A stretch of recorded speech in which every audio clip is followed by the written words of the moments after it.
a product of the sub-working group formed under the Semiconductor and Electronics Sectoral Working Group.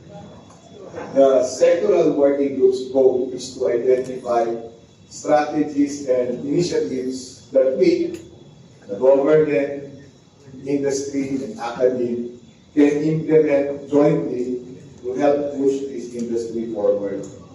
So this morning, we would like to provide or share information on what the sub-working group has been doing and what else we intend to do, so that we will be able to reach a wider audience and better inform the Filipino people of the different opportunities we have in the semiconductors and electronics industry.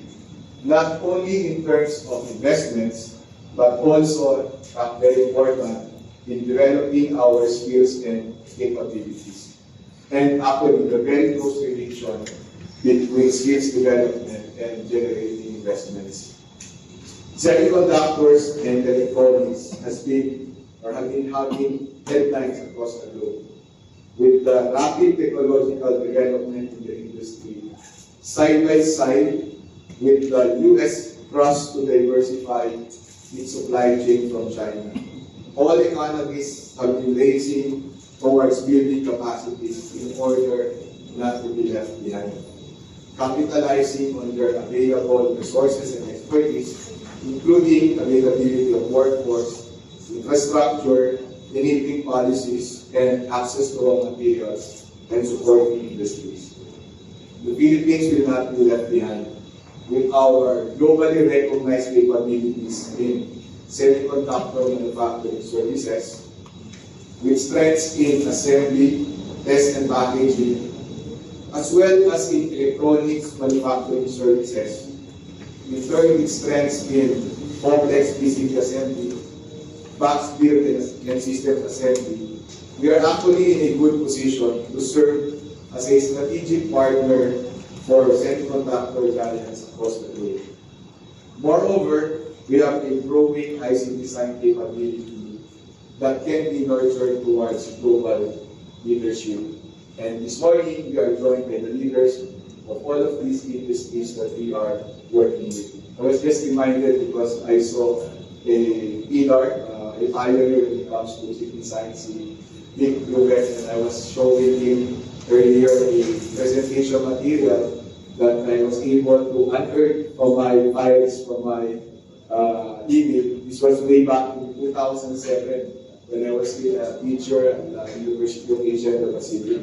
It's a presentation on the Philippines chip design and device fabrication capability, because at that time they were asking universities to come and visit their medical lab in UP. Now later on, you will hear more about one of the very important aspects of this industry, and that will form a very important pillar of our drive towards global leadership in this industry, in particular our workforce. The Filipino remains as our strongest and best value proposition, but there's still a lot more to be done to be able to reach this pool of highly trainable and highly skilled young workers. Basically, we want to upscale and to upskill. Philippines is targeting to develop, you have already heard this before, 128,000 engineers and technicians by 2028. Yung 128 by 2028 to support the semiconductor and electronics industry, from micro engineers to Tesla certified technicians, PhD and Master of Graduates to licensed engineers. We will need their skills and capabilities to move the semiconductor and electronics industry forward. There's only one way to achieve this, and that will be through close collaboration among government agencies, including UST, ESCA, CHED, and REPED, among others, along with our industry representatives here, in particular CAD, EAPI, and the IC Design Group, and very important, the academy. Aside from what we will hear today, we have also various initiatives in store, including the support program being developed with the U.S. government under the CHIPS Act. You may have initially heard about earlier this year when U.S. Undersecretary of State for Economic Growth, Energy, and Environment, Jose Fernandez, visited the country and announced the Philippines as one of the partners that will receive support from their government through the International Technology Security and Innovation Fund. So we can begin our discussions by hearing our colleagues from the DOST and the academy to learn more about semiconductor and electronics industry workforce, what we have from the DOST shared to support them. So thank you very much.